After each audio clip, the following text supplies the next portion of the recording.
This is Hidden Killers Week in Review. A look back at the most prolific stories of the week. This is Hidden Killers Live with Tony Brueski, Stacey Cole, and Todd Michaels. Families are supposed to be our safe place. But what happens when the lines blur so much that loyalty becomes its own kind of prison? That's what we're going to be digging into today. Of course, it's all relating to the world of the Adelsons. We're not here to do a class, but we're going to be pulling apart the psychology of enmeshed families, the idiosyncrasies, the blind spot, and how far loyalty can stretch before it bends into something dangerous. Joining us to discuss, psychotherapist and author Siobhan Scott, and Stacey and Todd here as well. We're going to be going into unpacking the roots of enmeshment, the fallout it leaves on individuals, and why, in some cases, it can pull people all the way into criminal cover-ups. And I know we've talked a lot about this, Siobhan, but I want to dive even deeper and with kind of a group discussion here today, because I think everybody has different experiences and different stories. Kind of understand how these sort of interactions that I'm sure we've all had in different ways, shapes, and forms, can affect one's life. But let's go all the way back on this. When you look at a family like the Adelsons and you see just how enmeshed they are, it had to start somewhere. Where does this start? Is this something Harvey and Donna get married and then Donna just kind of takes this control? Is this more of a Donna, this is how she's been before Harvey, always will be, with something from her childhood? Was it trauma? What typically do we see in situations like this? I think it's probably a combination of culture, because families, the family we grow up in influences the way that we interpret how families work.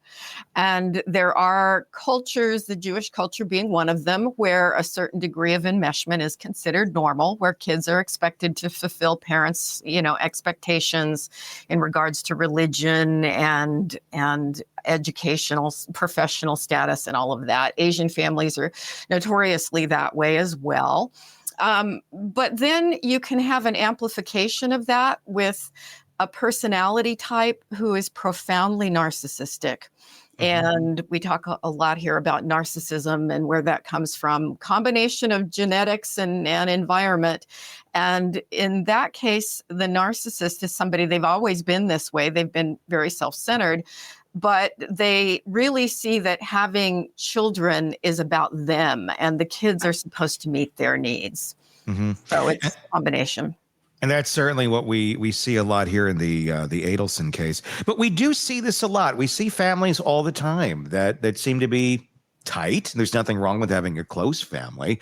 But you oftentimes also in a tight family, one that may have a certain number to the group, there'll be one or two that are kind of the odd ducks, the ones that don't go along with everything. And that's kind of how it's described. Well, they don't get along with the family. They don't go along with all the things that they do. Is that always an example of an enmeshed family over here, and then the odd duck that's calling it out? Or is there differences sometimes? Is there ever a good version of an enmeshed family? It's fascinating. I look at it on a continuum. On one extreme, you have a disengaged family, and that's a family where the parents are not tuned into the kids. They may have some neglect or even benign neglect. They just don't pay a lot of attention to them. And then you have the middle zone where parents are there, they're connected, they're supportive, but they still allow the kids to be independent people and make their own choices as they get older. And then on the other extreme, you have the enmeshed family with the over-involvement where the kids are really tightly controlled. And the healthiest place to be is probably closer to the middle. So when I hear the word enmeshed, I automatically go with that's not really good. It's not really healthy. So you want parents to be connected, attuned, and supportive throughout their kids' lives, right? I've got middle-aged kids, and I'm still, reasonably attuned. We may only talk once a week or once a month. I'm not certainly involved in their lives to any degree, but I'm there if they would need help. And I think that's the role of parents, is to raise independent adults who have their own identity, but we're always there to be supportive in a crisis. So is this kind of an extension of a helicopter parent, or is this a completely different idea of parenting? I think a helicopter parent is a really good example of an enmeshed parent. Okay. I think that's a newer term, right? We had a book that came out about a decade ago, I think, on helicopter parenting, and it was an Asian kind of style. Yeah. And that's again, some people say, well, you get really high achieving kids from that. You may, but they also may be very anxious and depressed kids. So, well, and look at the Adelsons. They are high achieving kids. Yes. They are absolutely at the pinnacle of their careers. And yet they are falling from their pedestals as we watch. I mean, just literally their worlds are crumbling. So what good was it? What good did it do? I think it did lots of harm, and especially to this extreme where the loyalty to family trumps any sense of ethics and morality, which, most enmeshed families don't go to this extreme, which is why we find this one so interesting. And what's interesting about it too is when you do have the super high achieving kid, like, oh, look what they've done. It looks great on this. It looks great at the country club when they're out there and they're having their breakfast. Oh, Charlie did this. Oh, Wendy's doing that. Oh, did I mention we have to go pick Wendy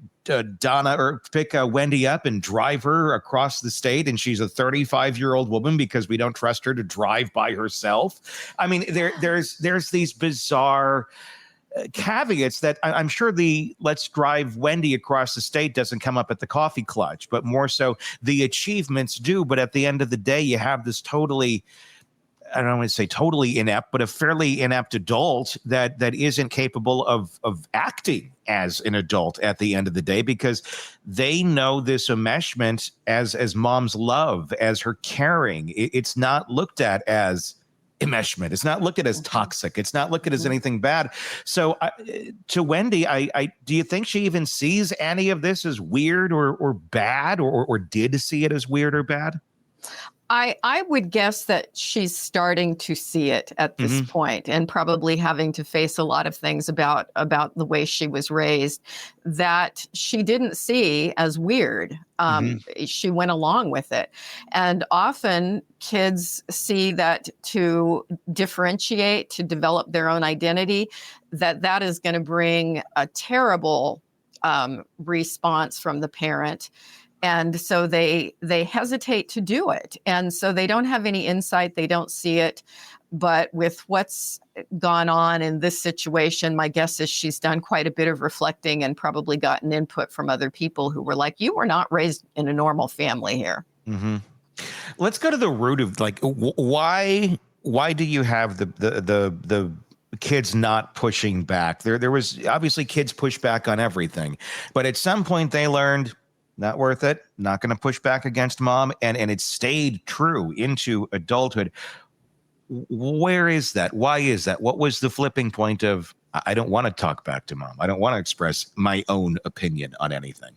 I think they learn it as toddlers, that if, toddlers are famous for trying to push back on their parents. And I think if you're in a home where mom gets hysterical or really angry every time you push back on her, these kids are raised to not do that. Now, often if there are multiple kids in the family, you'll have one that does. And that becomes the family scapegoat, where, they become sort of the black sheep and they're not meeting the parents' needs. And that's the one that moves across country and just stops talking to them. And the one that calls them out. Yes. Yeah. They don't like that. When you have that going on, you grow up in the environment, you said, it starts as toddlers, and you see mom get hysterical and you see her react in such ways that are not congruent to reality. Obviously, that's a big sign of a kind of a distorted reality that they're viewing life in. How often does that then translate into, well, that little girl, it's going to turn out to be a lot like little mom, or even the little boy might turn out to be a lot like mom. If they're like literally learning cause and effect, mom gets hysterical, she gets her way from toddler age. Yeah, we can guess that this is how Donna was raised, and this is sort of the rules of how family is supposed to work. And so, do you replicate this in another generation? They may not, but it's certainly possible that this is their view of kids are there to meet their parents' needs. Yeah. I mean, is it just the fear that mom's going to get upset, or if it's a male figure, if dad's going to get upset? Or is it fear of something greater than just them getting mad that drives, this kind of motive in life to operate that way? I think it's a fear of losing their love and not being loyal to the family story, which is we take care of mom's feelings.